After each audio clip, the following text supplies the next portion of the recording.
Bienvenue à vous dans cette nouvelle critique ciné-horreur, pour cette fois-ci parler de Beetlejuice 2, que j'ai vu hier soir. Pour une fois que j'ai pas attendu une semaine pour faire ma critique. Précisons, mais c'est la deuxième fois que j'enregistre cette vidéo, parce qu'en fait la première fois je me suis rendu compte que c'était pas possible d'en parler, mais sans spoil.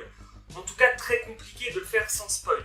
Donc ça spoilera, mais je vais essayer d'être léger dans les spoils. Après c'est juste pour parler de l'histoire sans rentrer dans le détail. Déjà avant de parler de ce second opus, j'aimerais revenir sur le premier, vous donner mon avis. Alors m'en voulez pas, mais j'ai pas du tout aimé le premier film. Alors sans trop rentrer dans les détails, je l'ai trouvé malaisant, pas drôle, mais surtout beaucoup trop con. En fait tout ce que j'aime pas dans le premier film se retrouve dans la scène musicale du repas. C'est malaisant, ça n'a aucun sens, genre les fantômes font danser les habitants pour leur faire peur, déjà ça c'est con, pour ensuite faire sortir des mains de leur assiette pour leur attraper le visage. Alors ensuite, pourquoi ne pas avoir fait ça dès le début, je sais pas. Et résultat final, les proprios trouvent ça génial et décident de rester, de créer une attraction autour de ça. Pourquoi? Mais en gros, tout le film est vraiment comme ça et moi j'ai pas trop aimé. Voilà. Et donc sa suite se passe très longtemps après où Lydia est devenue maman. Et elle s'occupe d'une émission où elle communique avec des fantômes. Sauf qu'à un moment, il va lui arriver des choses qui va la lancer elle et sa fille dans de nouvelles aventures. En gros, c'est ça. Et je vois pas trop comment résumer ça autrement.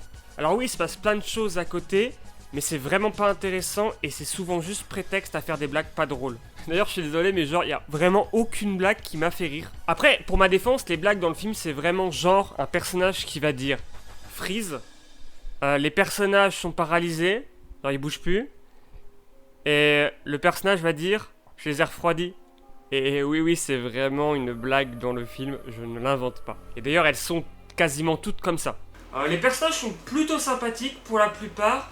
C'est juste dommage que les plus intéressants sont trop peu à l'écran, en plus d'avoir un intérêt discutable dans le scénario, genre une utilité discutable dans le scénario. Genre Monica Bellucci qui a un make-up et un costume incroyable, en plus d'avoir le droit à elle d'être dans les deux meilleures séquences du film, on en reparlera plus tard. Bah elle est très peu à l'écran finalement. Je dirais moins de 10 minutes, mais en plus de ça, le personnage ne sert vraiment à rien. Genre en fait, le personnage ne pourrait ne pas être là, que tu pourrais faire exactement la même histoire et ça serait pas un problème. Et c'est trop dommage parce que son perso, il est vraiment trop cool. D'ailleurs, petite parenthèse, mais pendant le moment du film, on parle plus d'elle. En fait, pendant genre un partie du...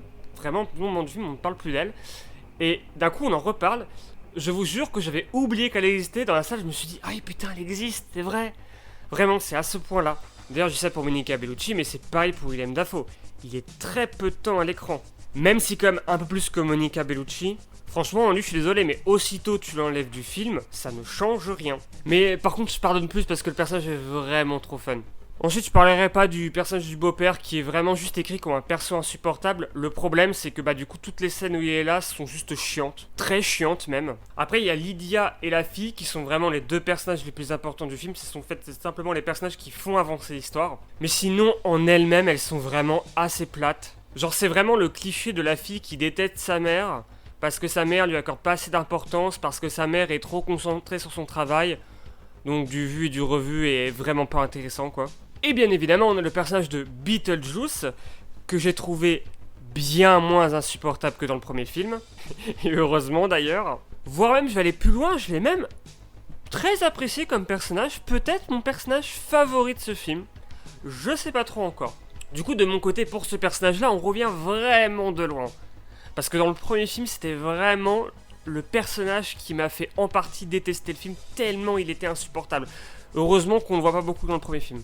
Alors ces blagues sont toujours pas drôles, mais il y a une espèce d'idée de personnage un peu cartoon qui permet des idées de mise en scène débiles et crades, donc ça va. Après j'ai deux problèmes avec ce personnage là.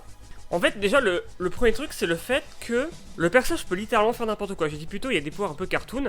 Moi je croyais que c'était dû au fait que c'était pas un fantôme mais un démon. Mais en fait non, parce que dans le film on nous explique que c'est bien un fantôme.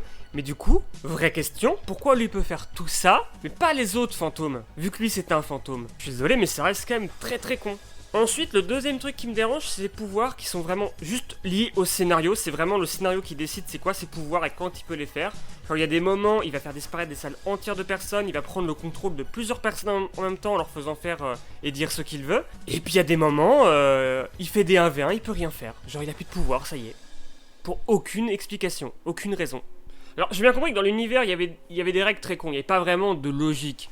Alors oui, j'ai bien compris, je suis pas con que l'univers de ce film n'est pas réaliste. Même là, dans les règles établies, dans ce que ça raconte dans le film, je suis désolé, moi ça m'a sorti du film. Les moments où il a ses pouvoirs comme ça quand il en a envie et que c'est plus ou moins fort, il y a des moments où je me disais pourquoi tu fais pas ça là, pourquoi tu peux faire ça là, et pourquoi maintenant tu peux faire ça que tu pouvais pas le faire avant.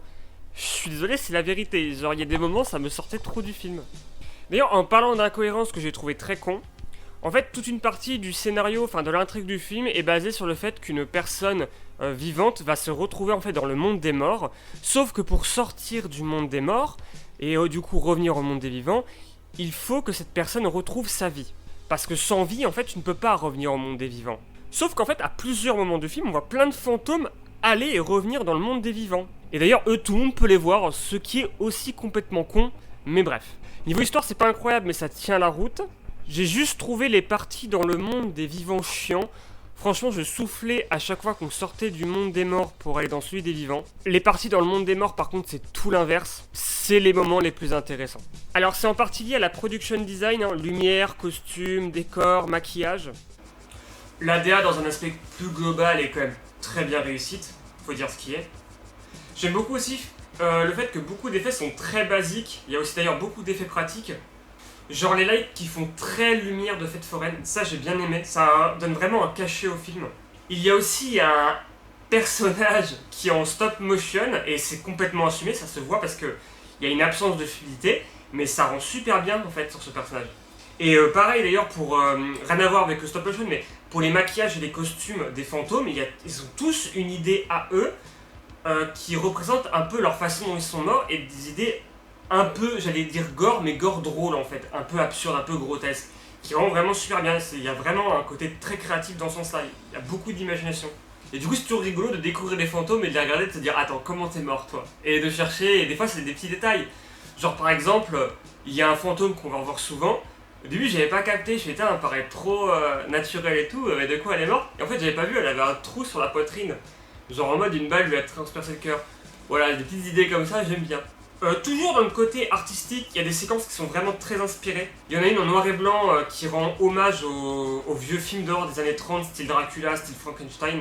Il y en a une en animation, je saurais pas dire si c'est de la clay animation ou si c'est de l'animation genre fait sur Blender, genre avec des modèles 3D ou autres. Il y en a une animation qui rend vraiment bien. Et j'en ai parlé un peu plus tôt quand je parlais du personnage de Monica Bellucci, mais du coup son plan d'introduction il est vraiment incroyable, je pense même que c'est ma séquence préférée du film. C'est trop bien fait. C'est pop, ça bouge bien. Il y a un petit côté un peu grotesque, morbide, drôle, genre sympathique, je sais pas comment dire ça, et ça rend trop bien quoi. De manière générale, je dirais que j'ai pas passé un mauvais moment devant le film, parce que je l'ai vraiment trouvé plutôt cool. Je trouve juste qu'il y a des défauts, et de manière générale, il est un peu trop, on va dire, mid-tiers, mais il a des très bons trucs pour lui, qui fait que j'ai passé un bon moment devant. Le film, vraiment, je vous le recommanderais, et encore plus si vous avez aimé le premier.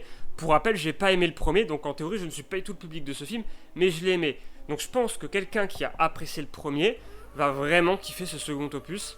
Et ouais, bref, c'est tout pour moi. Je vous remercie en tout cas d'avoir regardé cette critique ciné-horreur.